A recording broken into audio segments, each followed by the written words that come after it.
నమస్తే, welcome to ATV news Telugu. వ్యోమగామి Sunita Williams ఈ పేరు తెలియని వాళ్ళు ఉండరు. యునైటెడ్ స్టేట్స్ నావికాదళ అధికారిని, నాసా వ్యోమగామి, భారత సంతతికి చెందిన ఆస్ట్రోనట్ సునీత విలియమ్స్ అమెరికాకు చెందిన మరో వ్యోమగామి విల్మోర్తో కలిసి జూన్ 5వ తేదీన అంతరిక్ష కేంద్రానికి చేరుకున్నారు.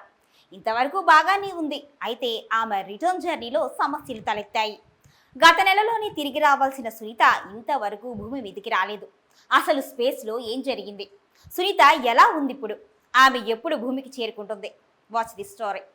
జూన్ 5వ తేదీన వ్యోమగాములు సునీత విలియమ్స్, విల్మోర్ ఇద్దరూ కలిసి బోయింగ్ స్టార్ లైనర్ స్పేస్ క్రాఫ్ట్లో అంతరిక్ష కేంద్రానికి చేరుకున్నారు. జూన్ 14వ తేదీన భూమి మీదికి చేరుకోవాల్సి ఉంది. అయితే వ్యోమనౌకలో సమస్యలు తలెత్తడంతో ప్రయాణం 26వ తేదీకి వాయిదా పడింది. ఇదిలా ఉంటే టెక్నికల్ సమస్యలు పరిష్కారం కాకపోవడంతో ఇద్దరు ఆస్ట్రోనాట్స్ అక్కడే చిక్కుకుపోయారు. హీలియం గ్యాస్ లీక్ అవ్వడం వలనే ఈ సమస్యలు తలెత్తినట్లుగా తెలుస్తోంది. సునీత విలియమ్స్ రాకపై ఇప్పుడు మరో ఆందోళన నెలకొంది. సునీత విలియమ్స్, విల్మోర్ భూమి మీద రావడానికి మరికొన్ని రోజులు పట్టవచ్చు అని నాసా వెల్లడించింది. దీంతో అంతరిక్షంలో చిక్కుకుపోయిన ఆస్ట్రోనట్ల ఆరోగ్యంపై ఆందోళన మొదలైంది. స్టార్ లైనర్ స్పేస్ క్రాఫ్ట్ మరమ్మతులు పూర్తయితేనే భూమి మీదకి వచ్చే ఛాన్స్ ఉంటుంది అని నాసా తెలిపింది. మైక్రోగ్రావిటీ, రేడియేషన్, ప్రత్యేక వాతావరణ పరిస్థితుల వలన వ్యోమగాములు అనారోగ్యం బారిన పడే అవకాశాలు కనిపిస్తున్నాయి. గురుత్వాకర్షణ ప్రభావం లేకపోవడంతో రక్తపోటు నియంత్రణపై ప్రభావం పడే అవకాశాలు కూడా ఉన్నాయి. అలాగే ఎముకల బలహీనత ఏర్పడవచ్చు అని తెలుస్తోంది. కిడ్నీల వ్యవస్థపైన కూడా ప్రభావం పడుతుంది అని సమాచారం. కాల్షియం పెరిగిపోయి మూత్రపిండాల్లో రాళ్లు ఏర్పడటం వంటి సమస్యలు ఉంటాయి అని తెలుస్తోంది. కంటి సమస్యలు, దృష్టిలోపం వంటి సమస్యలు కూడా వెంటాడతాయి.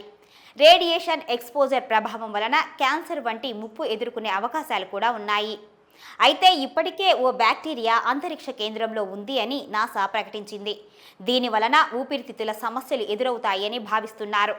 సాధారణంగా అంతరిక్షంలోకి వెళితే భవిష్యత్తులో కొన్ని రకాల ఆరోగ్య సమస్యలు తలెత్తుతాయి. అయితే ఇప్పుడు ఏకంగా కొన్ని రోజుల పాటు అక్కడే ఉండిపోవాల్సి రావడంతో ఆరోగ్య సమస్యలు జీవితాంతం వెంటాడే అవకాశం ఉందని తెలుస్తుంది. కఠిన ఆరోగ్య నియమాలు పాటించినా కూడా సమస్యలు తలెత్తవచ్చని తెలుస్తోంది. స్టార్ లైనర్ ఇంధన సామర్థ్యం కూడా 45 రోజులు మాత్రమే. ఇప్పటికే 25 రోజులు పూర్తయ్యాయి. ఇంకా 20 రోజుల సమయం మాత్రమే ఉంది. ఈలోగా సునీత విలియమ్స్ భూమికి చేరుకోవాల్సి ఉంది. అయితే స్టార్ లైనర్ పనిచేయకపోతే మరో స్పేస్ క్రాఫ్ట్ను పంపి భూమి మీదకి తిరిగి తీసుకురావచ్చు అని పలువురు శాస్త్రవేత్తలు అభిప్రాయం వ్యక్తం చేస్తున్నారు. సునీత చాలా ధైర్యవంతురాలు అని, ఆమెను ఇలాంటి సమస్యలు ఏమీ చేయలేవు అన్న ధీమాతో ఉన్నవారు, ఆమె స్టామినా తెలిసిన వారు కొందరు సైంటిస్టులు ఈ విధంగా స్పందించారు. సునీత విలియమ్స్తో పాటు విల్మోర్ కూడా క్షేమంగా భూమి మీదికి రావాలి అని ప్రజలందరి తరపున మా ఏటీవీ మనస్ఫూర్తిగా కోరుకుంటుంది. ఇటువంటి మరెన్నో న్యూస్ అప్డేట్స్ కోసం మా ఏటీవీ న్యూస్ తెలుగుని సబ్స్క్రైబ్ చేయండి, లైక్ చేయండి, షేర్ చేయండి, మీ అభిప్రాయాన్ని కామెంట్ చేయండి.